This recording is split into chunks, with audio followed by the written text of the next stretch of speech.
জয়গুরু। শ্রী শ্রী ঠাকুর বলছেন অনুশ্রুতি গ্রন্থের প্রথম খণ্ডে সন্তানচর্যা অধ্যায়ে নিজ অভ্যাস ব্যবহারে ঘৃণ্য রেখে যদি সন্তানারে হতে ভালো বলিস নিরবধি, উল্টো হবে পারবি না তা, ক্ষোভে ভরবে মন, অভ্যাস আর ব্যবহারে থাকিস সচেতন। তাহলে আমার অভ্যাস আর ব্যবহারে ঠাকুর আমাকে সচেতন হতে বলেছেন, কারণ মাই হচ্ছে প্রথম শিক্ষক সেই সন্তানের। সে আমার দেখে কথা বলতে শেখে, আমার দেখে ব্যবহার করতে শেখে, আমার দেখে মানুষকে শ্রদ্ধা করতে শেখে। আমি তো তাকে শেখাবো, বড়দের পায়ে ছুঁয়ে প্রণাম করো, বড়দের বসতে দাও, শ্রদ্ধা করো, ছোটদের ভালোবাসো।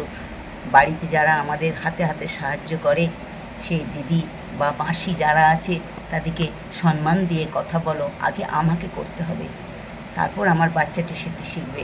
আর আমি করলাম না, অথচ আমি আমার বাচ্চাকে অন্যের সামনে শাসন করব, কেন করলি এটা বকবো, অন্যের সামনে ভালো হতে যাব, সন্তান কিন্তু ওই লোকের সামনে আমাকে অপমান করে দেবে, বলবে তুমিই তো করো এরকম।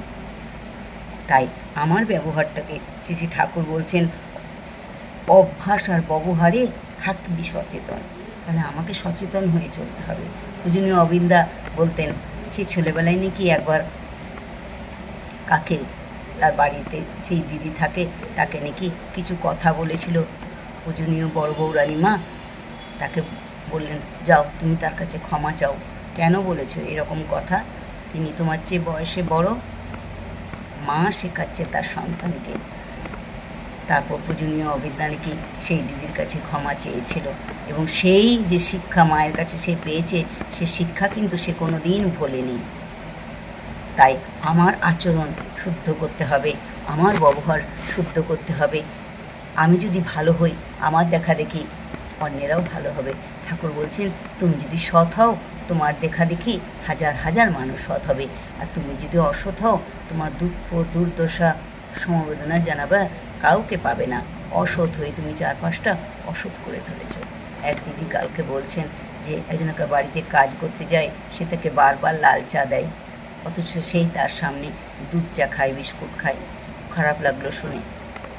আমি যদি এরকম করি, তা আমার বাড়িতে যারা রয়েছে বাচ্চারা, তারাও আমার দেখে দেখে এরকমই শিখবে, যে যে বাড়িতে কাজ করতে আসে, যে আমাকে সাহায্য করে,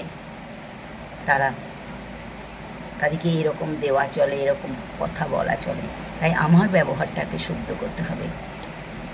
জয়গুরু, সকলে ভালো থাকবেন। যদি ভুল বলে থাকি